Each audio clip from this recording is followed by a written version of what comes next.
Yo, this is Carrie coming to you live from Springfield, only it's not live because it's recorded. Kind of doing a review of the new Netflix movie, Velvet Buzzsaw, which was a trip. Had a lot of twists and turns, and it was a lot of like psychological thing. Like Netflix has this new thing where they're talking about, everything cerebro and all that's so cool, head stuff. And I mean, it's kind of a good word for it because, I don't know, I think people are, they think of the brain as something gross and, you dissect it in your medical school or whatever, and no one wants to see that. People don't have pictures of brains everywhere. I mean, people have pictures of skulls, and people have jewelry with skulls, but people don't have jewelry with brains. Maybe they're not smart enough. I don't know. Anyway, it was pretty interesting seeing the main character guy. I can't even remember what his name is. The guy with the glasses. And I'm not talking about Doug Walker. But the main character in Buzzsaw, he was the actor from Donnie Darko, and it's just really weird watching these actors that, they were kids when I was younger, and they're probably about the same age, and then to see them like all grown up, it's I don't know. I mean, it's weird because we're on this side of Hollywood, and we're not, all the stuff, these people that we grew up seeing and spending time with, watching them act and all that stuff. And it's weird to see them, grow old or pass away or just, mature, into, the people that they're becoming. And at the same time, we don't even know who the hell they are. I mean, so, I don't know. But the movie was pretty good. I mean, it was all like, there was a lot of snooty stuff, a little bit of smut in it, but it felt like it was more geared toward, like they were trying to just tell this just crazy ass story with this sort of spiritual, dark, demonic element behind it. And I like that they didn't just like try to put a bunch of, they could have put a whole bunch of sex in it that really wasn't needed. And they didn't do that. And so I appreciated that they, respect my intelligence as a viewer. That's like, it's not like I just want to watch sex. I mean, I don't understand why people are so obsessed with it. It is what it is. People have sex. That's... Anyway. Another thing I liked about it was that they didn't explain everything. And so it kept you thinking at the end. So you're like, you learned a little bit about how, this painter might have been a serial killer, but they don't go into that because that's not what the movie's about.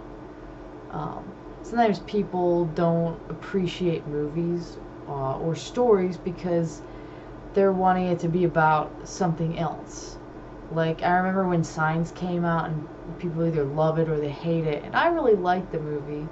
I mean, I don't know if I like it as much now as I did back then, but like a long time ago when it came out, though, I really did like it, and it was pretty incredible because the whole movie was about faith, and everyone was looking for War of the Worlds, and when, they didn't see all the, shoot 'em up aliens and stuff, they really disappointed. They said, it sucks! I got the suck stamp of approval.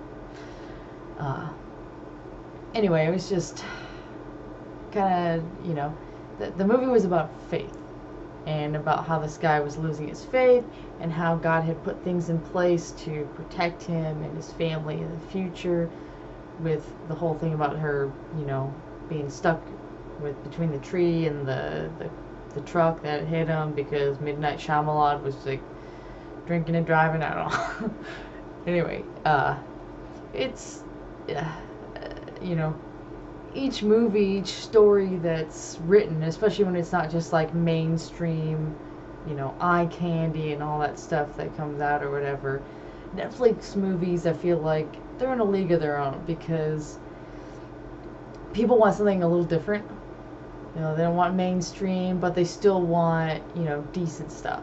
And so There's a lot on Netflix that just sucks, but at least they try for something different. You never really know what's going to happen. You just kind of like, well, what's the next part going to be? And it's like, oh my god, the dude died. That's like the main character, blah, blah, blah, Not that I'm trying to give any spoilers about, Velvet Buzzsaw or anything, but it's a good movie. I mean, if you want to watch something that's a little different, has that whole like artsy scene, and then you're gonna watch people die in horrific ways, but they more allude to the gore, like you kind of like start to see it and then they turn away. So I mean, if you're not watching Chainsaw or something like that. So not that I've seen Chainsaw, but I've seen pictures, and that's more than enough for me. So I'm not really that big into the horror movie scene. I was when I was younger. Me and my friend used to go to horror movies all the time, and now I just, I enjoy it every once in a while, but I like my movies like I like my music. I just, I mean, there's certain styles that I hate and certain styles that I like, and I think that's with everyone, because there's always songs, even in general styles that we don't like, but then there will be a song that we think is incredible.